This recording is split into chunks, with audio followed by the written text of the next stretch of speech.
Assalamualaikum warahmatullahi wabarakatuh. Bismillahirrahmanirrahim. Alhamdulillahirabbil alamin. Wassalatu wassalamu ala asyrafil anbiya'i wal mursalin sayyidina wa maulana Muhammadin wa ala alihi wa sahbihi ajma'in. Amma ba'd. Hadirin hadirat yang dirahmati oleh Allah. Di sini saya akan menyampaikan sebuah kultum singkat yang berjudul Orang-orang yang merugi di bulan Ramadan. Kultum puasa Ramadan ini membahas tentang orang-orang yang merugi di bulan Ramadan. Hal ini bisa disebabkan karena tidak melaksanakan amal-amal yang baik pada bulan Ramadan. Padahal bulan Ramadan ini memiliki segudang berkah dan pahala untuk digapai. Abu Hurairah radhiyallahu anhu berkata, Rasulullah shallallahu alaihi wasallam bersabda, yang artinya, apabila datang bulan Ramadan, pintu-pintu surga dibuka, pintu-pintu neraka ditutup, dan setan-setan pun dibelenggu. Hadis riwayat Muslim. Dari sabda Nabi Muhammad shallallahu alaihi wasallam tersebut, tentunya kita menyadari betapa pentingnya bulan Ramadan.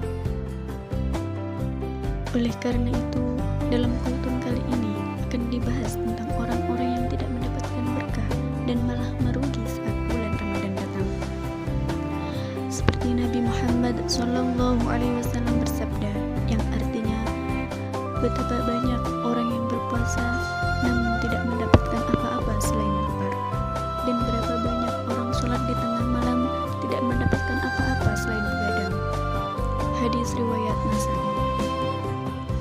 Berikut ini orang-orang yang merugi di bulan Ramadan. Yang pertama, orang yang puasa hanya mendapatkan lapar dan haus. Orang yang puasa hanya mendapatkan lapar dan haus adalah orang-orang yang pahala puasanya telah hilang. Hal ini karena mereka lakukan hal-hal seperti berdusta, bergunjing, serta melihat aurat lawan jenis dengan hawa nafsu, di mana hal-hal tersebut adalah beberapa contoh perbuatan yang menghilangkan pahala puasa. Betapa banyak orang yang berpuasa namun tidak mendapatkan pahala dari puasanya tersebut, kecuali rasa lapar dan dahaga. Hadis riwayat At-Tabrani. Puasa di bulan Ramadan ini mengajak kita untuk memanfaatkan waktu sebaik mungkin untuk menabung pahala sebanyak-banyaknya.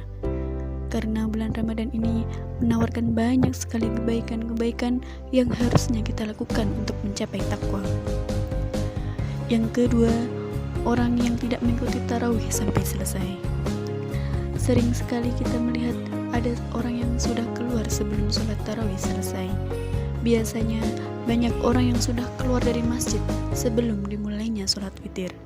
Nabi Muhammad SAW bersabda, orang yang sholat tarawih mengikuti imam sampai selesai ditulis baginya pahala sholat semalam suntuk. Hadis riwayat Tirmidzi, Ibnu Majah, dan Ahmad. Dengan sabda Rasulullah SAW tersebut, tentunya akan sangat merugi bagi siapa saja yang meninggalkan sholat tarawih sebelum selesai. Yang ketiga, orang-orang yang jarang membaca Al-Quran di bulan Ramadan. Membaca Al-Quran adalah kitab umat Islam, merupakan amal yang menyajikan banyak pahala apabila dilakukan di bulan Ramadan. Nabi Muhammad SAW bersabda, barang siapa yang membaca satu huruf dari Al-Quran, maka baginya satu kebaikan, dan satu kebaikan itu dilipat gandakan dengan 10 pahala. Aku tidak mengatakan alif lam mim adalah satu huruf, akan tetapi alif satu huruf, lam satu huruf, dan mim satu huruf. Hadis riwayat Tirmidzi. Dari sabda Rasulullah SAW tersebut, kita bisa melihat betapa besarnya pahala yang kita dapatkan bila membaca Al-Quran saat bulan Ramadan. Membaca Al-Quran sudah seharusnya menjadi salah satu hal rutin yang kita kerjakan di bulan Ramadan. Yang keempat, orang yang tidak menjaga sholat. Sholat adalah tiang agama, jadi sholat adalah amalan terpenting bagi seorang umat Islam. Tentunya tidak hanya di bulan Ramadan saja, kita diwajibkan untuk sholat, tapi setiap hari dengan tidak terkecuali.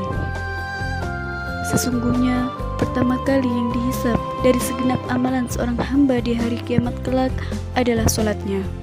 Bila sholatnya baik, maka beruntunglah ia. Dan bila mana sholatnya rusak, sungguh kerugian menimpanya. Hadis riwayat Tirmidzi. Meninggalkan sholat wajib sama saja dengan puasa atau menahan haus dan lapar yang kita kerjakan menjadi sia-sia. Maka dari itu, sholat adalah amalan terpenting yang harus kamu laksanakan setiap harinya. Itulah kultum singkat tentang orang-orang yang merugi di bulan Ramadan. Semoga kita tidak termasuk ke dalam bagian orang yang merugi tersebut, dan senantiasa menjadi pribadi yang menjaga amal ibadahnya. Jangan sampai kita hanya menahan lapar, tapi tidak mendapatkan pahala. Sekian kultum dari saya. Semoga apa yang saya sampaikan dapat bermanfaat untuk kita semua. Amin. Akhirul kalam, wallahul muwaffiq ila aqwamit thoriq. Assalamualaikum warahmatullahi wabarakatuh.